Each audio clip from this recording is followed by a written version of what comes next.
ओम नमः शिवाय। श्री गणेशाय नमः। हेलो दोस्तों, हम कल पढ़ चुके थे संविधान के बारे में पढ़ रहे थे। संविधान गठन प्रस्तावना के बारे में पढ़ रहे थे। प्रस्तावना हमारा कंप्लीट हो चुका है। प्रस्तावना से रिलेटेड जितनी सारी बातें थी ये कंप्लीट हो चुका है। प्रस्तावना से रिलेटेड कब जोड़ा गया, कैसे क्या क्या किया गया, समाजवादी, धर्मनिरपेक्ष, अखंडता, ये सब जोड़ा गया 42वां संविधान संशोधन 76 में। फिर हम भारत के लोग से रिलेटेड पढ़ रहे थे कि भारत के लोग का मतलब क्या हुआ। हम भारत के निवास करने वाले लोग, शक्ति का स्रोत, भारत की जनता, संप्रभुता शक्ति जनता में निहित होती है। ये सब हम कंप्लीट कर चुके हैं और हम आज पढ़ने वाले हैं न्याय, क्योंकि ये सारा कंप्लीट हो चुका है। तो आज हम पढ़ेंगे न्याय। ये भी कंप्लीट जो है कि राज्यों का संघ होगा, यूनियन, राज्यों का संघ हो गया यानी कि union of states. India that is Bharat shall be A union of state. बाकी ये सारी चीज़ें हम पढ़ चुके हैं कि इसका क्या स्टेटमेंट है, किसने क्या कहा है।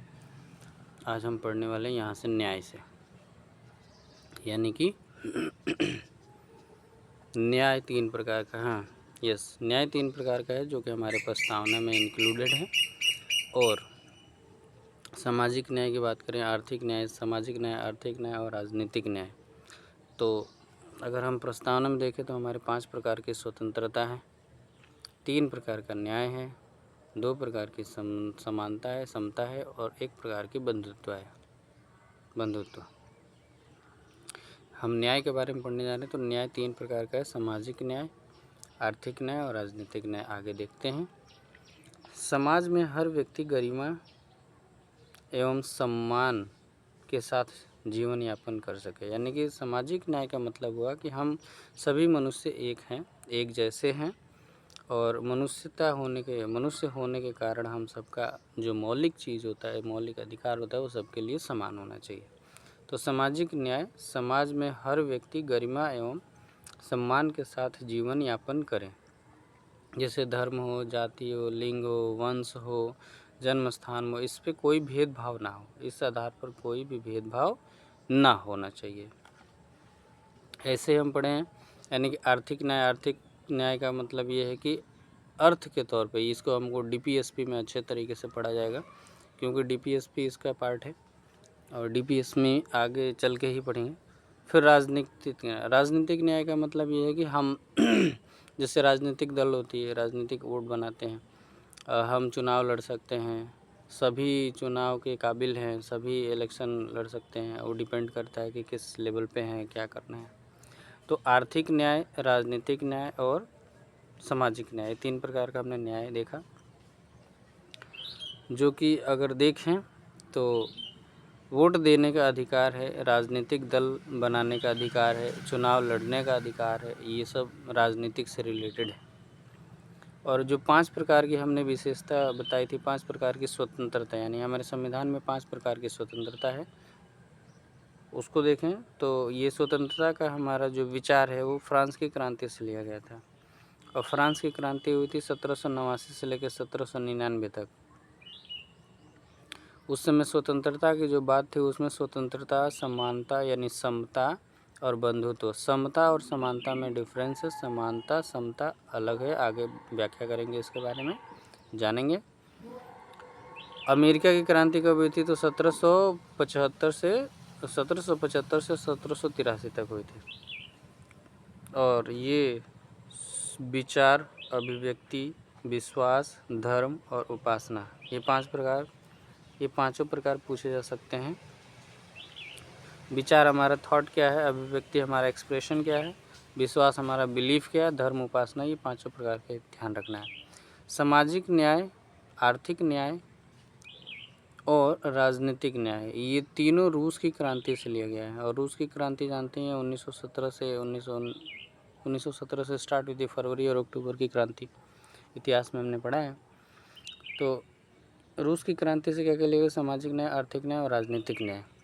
और जो स्वतंत्रता है वो फ्रांस की क्रांति से लिया गया। ठीक, फ्रांस की क्रांति से विचार, अभिव्यक्ति, विश्वास, धर्म, उपासना, ये 5 प्रकार। आमुख जो वर्ड है यहाँ पे, आमुख बहुत इंपॉर्टेंट शब्द है। आमुख, ये आमुख बोलते हैं प्रस्तावना को, या फिर उद्देशिका को, प्रियम्बल को। उद्देशिका, प्रियम्बल, प्रस्तावना, आमुख, ये तीनों शब्द हमें याद रखना है और आमुख मोस्ट इम्पॉर्टेंट है, इसको याद रखना है, पेपर में ये करके आ जाएगा। समानता की बात करें तो समता यानी हर वर्ग बराबर है राज्य के लिए, यानी राज्य के लिए हर कोई व्यक्ति, हर वर्ग बराबर है। किसी भी वर्ग को विशेषाधिकार नहीं दिया जाएगा, यानी किसी भी वर्ग को विशेषाधिकार नहीं दिया जाएगा। जो आरक्षण है वो आरक्षण की बात अलग चीज़ है, उसको हम अभी आगे डील करेंगे। बंधुत्व की बात करें तो बंधुत्व मतलब भाईचारे की भावना होनी चाहिए, व्यक्ति का सम्मान होना चाहिए और देश की एकता और अखंडता भी होनी चाहिए। अखंडता जो शब्द है, ये अखंडता तब जोड़ा गया जब 42वां संशोधन 1976 इंदिरा गांधी की सरकार थी, तब जोड़ा गया। अखंडता, समाजवादी और धर्मनिरपेक्ष, ये 3 शब्द जोड़े गए थे। प्रस्तावना का महत्व अगर देखें तो प्रस्तावना का महत्व क्या है, यानी कि इसको एडजस्ट कर लिया जाए। प्रस्तावना के महत्व के बारे में आर्टिकल 32 जो है उसको आत्मा और हृदय कहा है अम्बेडकर जी ने।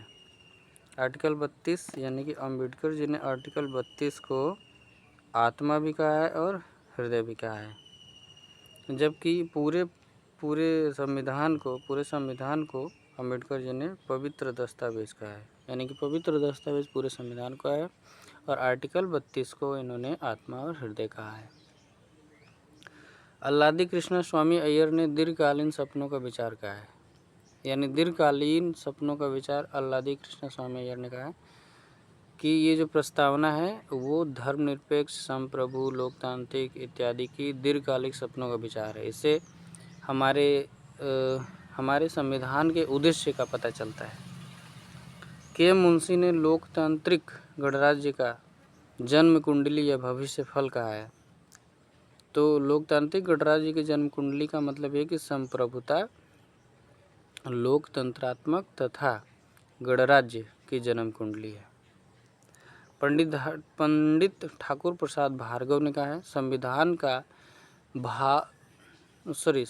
का आभूषण है, आत्मा है, यानी जो हमारी प्रस्तावना है उसके बारे में ठाकुर दास भार्गव ने आभूषण है, आत्मा है संविधान की प्रस्तावना। अर्नेस्ट बार्कर ने कुंजी नोट कहा है, ये एक शब्द है, कुंजी नोट किसने कहा है तो अर्नेस्ट बार्कर।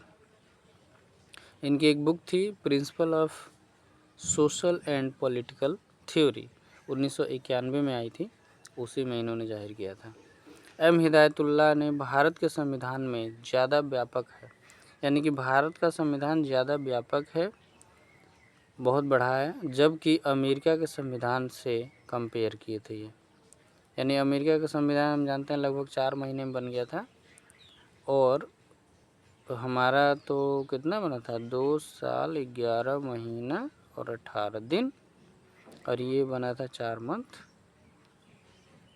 इसलिए इन्होंने कंपेयर किया किसने, एम हिदायतुल्लाह ने। संविधान के भाग के रूप में अगर देखा जाए तो प्रस्तावना संविधान का भाग है जो कि मोस्ट इम्पॉर्टेंट है हमारे पूरे संविधान में। प्रस्तावना या विधायिका के व्यक्ति का स्रोत नहीं है, विधायिका की शक्ति, यानी विधायिका की शक्ति का कोई स्रोत नहीं है। विधायिका की शक्ति तो आगे चल के हम आर्टिकल्स वगैरह में पढ़ते हैं, लेकिन ना तो उस पर प्रतिबंध लगा सकता है, इसे न्यायालय में चुनौती नहीं दी जा सकती, यानी कि इनफोर्सिएबल नहीं है, इसको न्यायालय में न्यायोचित नहीं ठहराया जाएगा, यानी कि नॉन इन्फोर्समेंट है, यहाँ पे लिखा हुआ है देख सकते हैं, नॉन इन्फोर्समेंट है और नॉन जुडिशिएबल है, जस्टिसिएबल है, यानी कि इसको हम न्यायालय में लागू नहीं करवा सकते, ये सिर्फ उद्देश्य बताता है। तो उस पर ना तो प्रतिबंध लगा सकता है और ना ही न्यायालय में चुनौती दे सकती है। बेरुबारी वाद हम जानते हैं, बेरुबारी वाद हुआ था 1960 में। बेरुबारी वाद है क्या, बांग्लादेश यानी आज का बांग्लादेश, पश्चिम बंगाल का एक इलाका था जिस पे लफड़ा हुआ था, 1947 में बंटवारा हुआ था और रेडक्लिफ ने जो बंटवारा किया था, जैसे कि यहाँ पे देख सकते हैं, जैसे कुछ भाग उधर था कुछ भाग इधर था, तो हमने इसको आपस में कन्वर्ट कर लिया। तो बेरूवारीवाद केस की बात है 1960 में। इस समय सुप्रीम कोर्ट ने कहा बेरूवारीवाद में कि प्रस्तावना संविधान का भाग नहीं है, यानी प्रस्तावना संविधान का भाग नहीं है। क्या सिर्फ एक हस्ताक्षर से, ये राजेंद्र प्रसाद जी ने पूछा था। आप जानते ही हैं कि आर्टिकल नंबर 143 में कहा गया है कि राष्ट्रपति सुप्रीम कोर्ट से सलाह ले सकता है। तो राजेंद्र प्रसाद जी उस समय प्रेसिडेंट थे, उन्होंने सलाह लिया और पूछा कि क्या सिर्फ एक हस्ताक्षर से ज़मीन दे सकता है पीएम, यानी प्रधानमंत्री कोई एक हस्ताक्षर करके किसी को ज़मीन दे सकता है। तो ये उस मामले की बात है बेरूवारी के बाद। केशवानंद भारती, तो उसमें मतलब मना किया गया कि नहीं, कोई एक हस्ताक्षर से नहीं दे सकता, जब भारत की जनता सब कुछ निर्णय लेगी तो उसके अनुसार होगा। केशवानंद भारती जो आप जानते हैं बहुत ही फेमस है, 1973 में हुआ था, 1973। उसमें प्रस्ताव संविधान यानी प्रस्तावना संविधान का भाग है। अब यहाँ पे कॉन्ट्रडिक्ट हो गया, तो यहाँ पे बोला कि 73 में कि हमारा संविधान प्रस्तावना संविधान का भाग है, जबकि 1960 में बोला कि भाग नहीं है। फिर आगे चल के हमने देखा LIC ऑफ इंडिया 1995 में, उस समय भी जो वाद हुआ था उसमें भी संविधान हिस्सा बताया था, यानी कि प्रस्तावना संविधान का भाग है, हिस्सा है। प्रस्तावना में संशोधन हो सकता है परंतु मूल अवधारणा से छेड़छाड़ नहीं की जा सकती। तभी जाके आप जानते हैं कि 42वां संशोधन 1976 हुआ था, यानी 42वां संशोधन 1976 में समाजवादी, धर्मनिरपेक्ष या इसी को पंथ निरपेक्ष कहते हैं, अखंडता, ये 3 शब्द जोड़े गए थे। और अभी तक सिर्फ एक बार संशोधन हुआ है प्रस्तावना में। ठीक, संशोधन कितनी बार? एक बार हुआ है। मुंबई बनाम यूनियन ऑफ इंडिया वाद में सुप्रीम कोर्ट ने कहा कि उद्देशिका संविधान का भाग है। ये 1973 की बात है। इसी 1973 में केशवानंद भारती भी आया था। ठीक, थोड़ा आगे देखते हैं और यहाँ पे कुछ चीज़ें लिखी हुई हैं, वो समझ लेते हैं क्या है इम्पोर्टेंट। डी बसु दुर्गादास, भारत के संविधान ने अमेरिका की न्यायिक सर्वोच्चता प्रणाली है, यानी कि भारत के संविधान में जो अमेरिका की न्यायिक सर्वोच्चता प्रणाली है और इंग्लैंड की संसद की सर्वोच्चता प्रणाली, यानी कि अमेरिका और इंग्लैंड का मिक्स हो गया, के बीच आश्चर्यजनक रूप से एक मध्यम मार्ग खोज निकाला गया है। यानी कि हमारी न्यायिक सर्वोच्चता भी है और संसदीय सर्वोच्चता भी है, इन दोनों के बीच मध्य मार्ग को खोज निकाला गया, ये बोले थे डी बसु।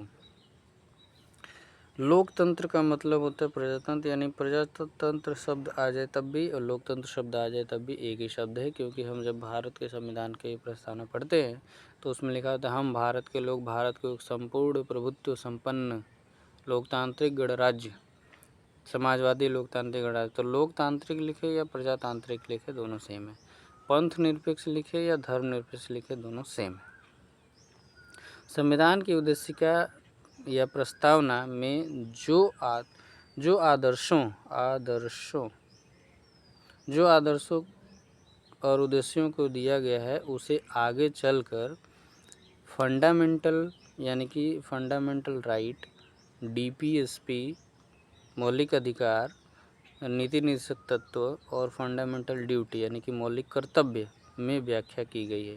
यानी कि जो भी हम प्रस्तावना में पढ़ते हैं वो आगे के भागों में उसकी चर्चा की गई है, व्याख्या की गई है अच्छे तरीके से। ठीक, तो ये एक्स्ट्रा फैक्ट था, इसको हमने देख लिया। आगे देखते हैं। आगे हमारा आ गया संघ, क्या गया? संघ तथा राज्य क्षेत्र। गोलकनाथ बनाम, अभी हम पीछे केस पढ़ रहे थे, तो गोलकनाथ बनाम पंजाब भी एक केस आया था। उस उद्देशिका संविधान की मूल आत्मा है, ये सुप्रीम कोर्ट ने कहा। बाकी लोग तो अपने अपने स्टेटमेंट दिए ही, यानी कि सुप्रीम कोर्ट ने बोला कि उद्देशिका संविधान की मूल आत्मा है। तो अगर पूछ दिया जाए कि उद्देशिका संविधान की मूल आत्मा है तो सुप्रीम कोर्ट ने भी कहा है। संघ तथा राज्य क्षेत्र की बात करें तो आर्टिकल 1, इसको फिनिश कर देते हैं फिर आगे हम पढ़ेंगे। आर्टिकल 1 में कहा गया कि मतलब आर्यवर्त, जम्मू द्वीप, भारत खंड इत्यादि हमारे भारत के नाम थे ना पहले, तो ये सब भारत में नहीं है, ये सब भारत में नहीं है। भारत अर्थात इंडिया, ये दो शब्द हैं हमारे पास, राज्यों का संघ होगा यानी कि इंडिया अर्थात भारत या भारत अर्थात India shall be union of states. Union, federation की बात नहीं हो रही है यहाँ पे, यूनियन की बात कर रहे हैं। यूनियन और फेडरेशन में डिफरेंस है। आप जानते हैं कि फेडरेशन में संघ होता है जो कि टुगेदरनेस की बात आती है, आके और मिल के एक ग्रुप बनाते हैं, फेडरेशन। इनके पास स्वतंत्रता होती है, ये जा भी सकते हैं, ये छोड़ के जा भी सकते हैं, अगर अपनी मर्जी से आए तो जा भी सकते हैं। जबकि यूनियन में बाबा अम्बेडकर साहब ने कहा कि यूनियन में होल्डिंग है, यानी कि होल्डिंग टुगेदर है, ये छोड़ के जा नहीं सकते हैं। ये एक स्टेटमेंट है कि अविनाशी केंद्र का विनाशी राज्यों का संगठन है, यानी कि इसमें शामिल हो सकते हैं लेकिन बाहर नहीं जा सकते। जैसे कि 1975 में जब सिक्किम शामिल हुआ 35वां संशोधन से, तो वो शामिल हो गया, अब वो बाहर नहीं जा सकता, इसका कंडीशन है। तो भारत एक राष्ट्र यानी राज्यों का संघ होगा, यूनियन होगा, फेडरेशन नहीं होगा, ध्यान रहे। अमेरिका जैसे देशों में फेडरेशन है। 28 राज्य अभी तक है और 8 यूनियन स्टेट है। भारत को 2 नामों से जाना गया है। कौन से नाम है? भारत अर्थात इंडिया, इंडिया, भारत और इंडिया। संघात्मक शब्द का इस्तेमाल नहीं किया है। देखिए, संघात्मक शब्द नहीं है वहाँ पे, कौन सा शब्द है? Union, union of state. क्योंकि भारत में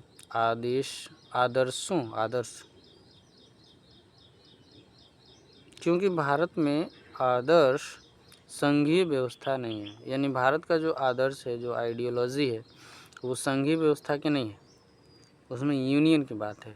अमेरिका जैसे समझौते के फेडरेशन के आधार पर नहीं बना है, यानी कि अमेरिका के जैसे फेडरेशन नहीं है हमारे भारत में यूनियन है, फेडरेशन नहीं है। ठीक। आर्टिकल नंबर 2 में क्या है? भारत के बाहर के क्षेत्रों को उल्लेख किया गया है। आर्टिकल 2 में भारत के बाहर की बात है, यानी भारत से बाहर जितने सारे क्षेत्र हैं उसके बारे में। भारत में मिलने वाली प्रक्रिया का उल्लेख क्या है? संसद विधि के द्वारा, अंतर्राष्ट्रीय कानून की मान्यता के द्वारा किसी भी क्षेत्र को भारत में मिला सकता है, यानी कि अंतर्राष्ट्रीय कानून की मान्यता हो जाए तब, और संसद बना के किसी भी बाहरी क्षेत्र को शामिल किया जा सकता है। अभ्यर्पण का मतलब होता है कि इसका मतलब यह है कि कोई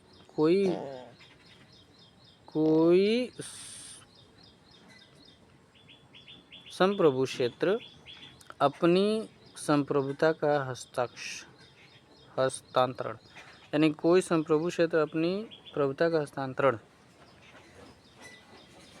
जैसे कि सिक्किम ने अपनी संप्रभुता का हस्तांतरण कर दिया। क्लास 12th में स्वतंत्र भारत में राजनीति जब चैप्टर हम पढ़ेंगे तो उसमें है कि राज्यों का हस्तांतरण कैसे हुआ, शामिल कैसे हुआ।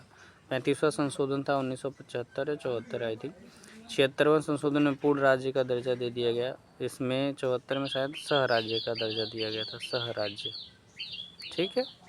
भारत का पूर्ण राज्य बना, यानी कि 1975 में 36 अमेंडमेंट। उपवृद्धि की अगर बात करें तो उपवृद्धि क्या होता है, इसको देखते हैं।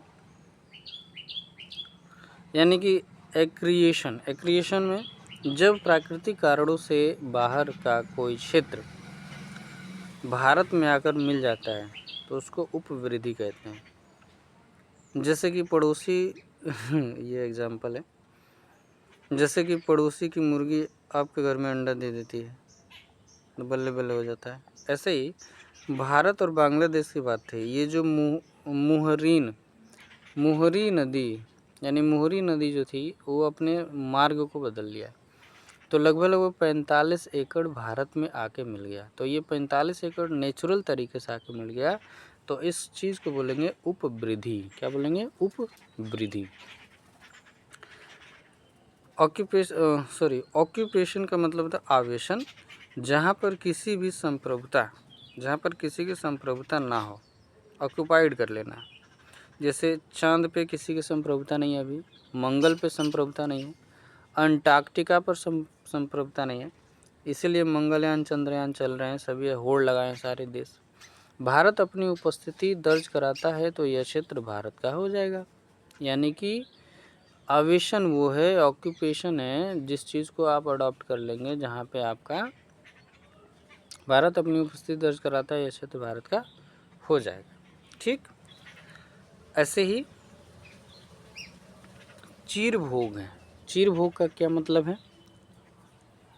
यानी कि प्रिस्क्रिप्शन। अगर किसी क्षेत्र पर भारत लंबे समय तक शांतिपूर्ण तरीके से संप्रभुता स्थापित करता है, यानी कि शांतिपूर्ण, वहाँ के लोग भी एग्री करते हैं, तो वह क्षेत्र भारत का होगा। जैसे कि गोवा का हुआ, दमन दीव का हुआ, पुर्तगाल का भी हुआ, पुदुचेरी चंद्रनगर जो फ्रांस के नगर में था, पुर्तगाल मतलब गोवा और दमन दीव हवेली पुर्तगाल के कंट्रोल में था, जबकि सबसे बाद में यही गोवा आई थिंक 1961 में हुआ ना आज़ाद। यस, 1961 में हुआ था, जबकि हम 47 में आज़ाद हुए। तो सोचिए कि हम 1947 में आज़ाद हुए और पुर्तगाल यहाँ से 1961 में गया, इतने साल तक रहा, फिर भी और भी इसको अपने अंडर में रखे। पुदुचेरी और चंद्रनगर फ्रांस के अंडर में था, गोवा दमन दीव नागर हवेली ये पुर्तगाल में अंडर में था, पुर्तगाल के अंडर में।